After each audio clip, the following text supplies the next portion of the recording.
Oui, oui, oui. S'il vous plaît. Pardon. Tant que j'ai le micro, j'aimerais poser trois petites questions. La première, ça serait, est-ce que vous avez eu l'occasion d'exposer les résultats de vos travaux à Christian Blanc? Qu'est-ce qu'il a retenu de vos travaux?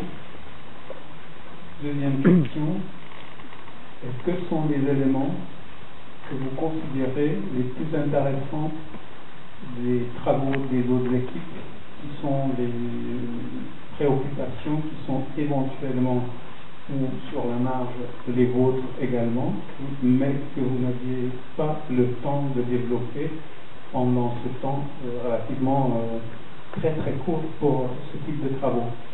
Troisième question, est-ce que vous avez la possibilité, l'occasion, l'intention de continuer un tel travail dans le cadre d'une initiative comme l'association lancée par certaines équipes et approfondir certaines propositions pour une future qui n'est pas forcément doit porter ce label de Grand Paris, mais qui vous intéresse dans la suite.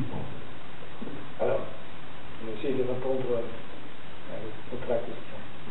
La première est la plus délicate. Et je dois dire la plus délicate, pourquoi? Parce que nous, on a travaillé, toutes les équipes, on a travaillé avec un gros investissement personnel d'énergie pendant 9 mois. On nous a donné 9 mois. Et lorsqu'on a rendu nos rapports et nos travaux, on s'est aperçu qu'il y avait en même temps il y avait une 11e équipe qui avait travaillé à côté et qui a produit un autre projet, tout à fait différent. Tout à fait différent des projets et des idées développées par les 10 équipes.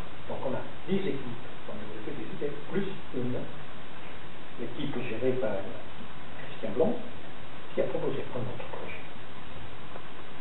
Alors, peut-être que Christian Blanc a raison. C'est pas ici le problème. Moi, je ne pense pas, moi personnellement.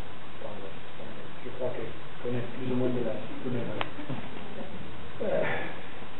moi, je ne pense pas. Et ce qui m'a surpris, moi personnellement et à part aussi, c'est qu'on n'a jamais eu la possibilité de débattre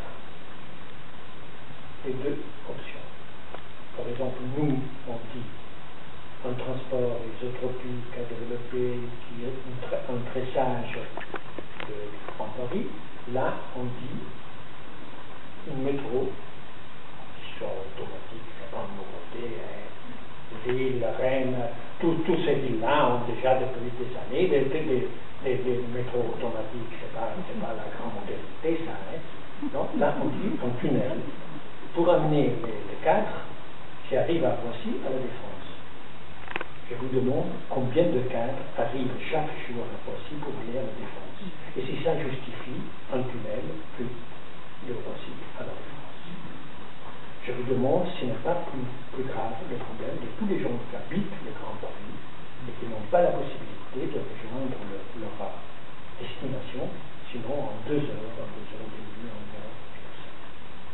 Alors, je voudrais débattre ça. Je voudrais seulement discuter, se trouver sur une table et se dire là les avantages de cette solution, là les désavantages. Et faire comme on fait d'habitude dans ce cas-là.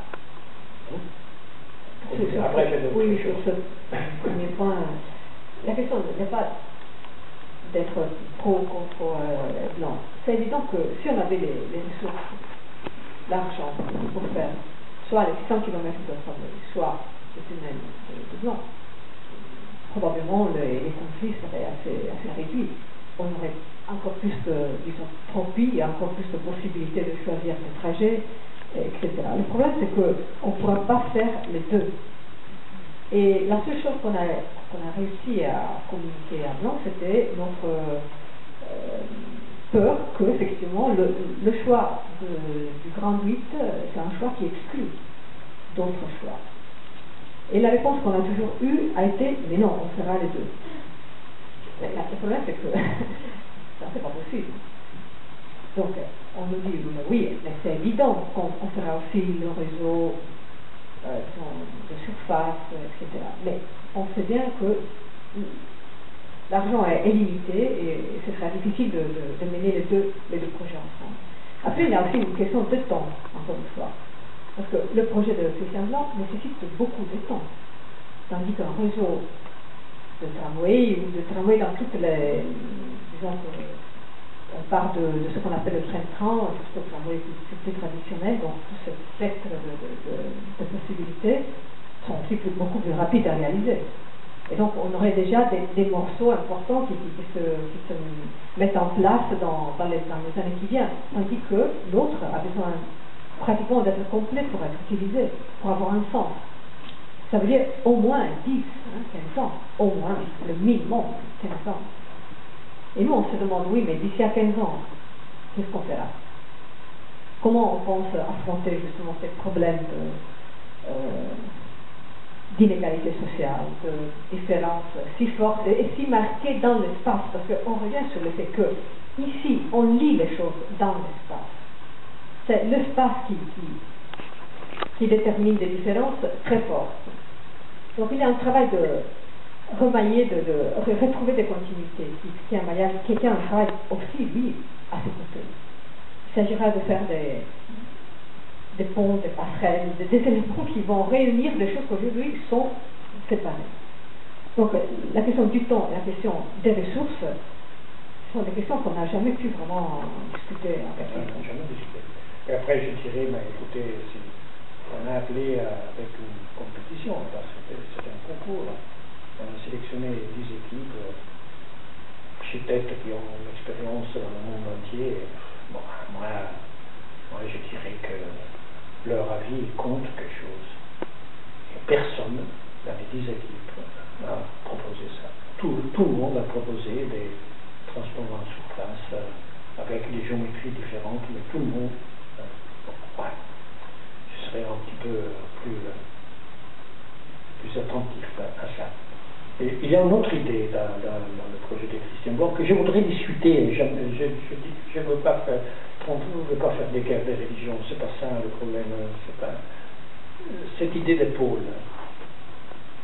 Alors nous, on a fait des analyses, on ne vous a pas montré, mais on a fait des analyses sur les différents secteurs d'activité, à commencer de l'université, des pôles, les lieux de recherche, l'industrie de la pharmacie, l'industrie et tout ça.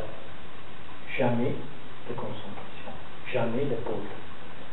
Tout est dispersé dans le Grand Paris. Tout est dispersé. Alors, cette idée que le pôle, qui est une idée très très franco-française, et qui n'a jamais eu de succès, jamais. Mais moi, je dirais qu'il faut revenir à réfléchir à ça. Est-ce que c'est vrai qu'on a des villes, des métropoles qui sont polarisées dans cette manière? Non, personne.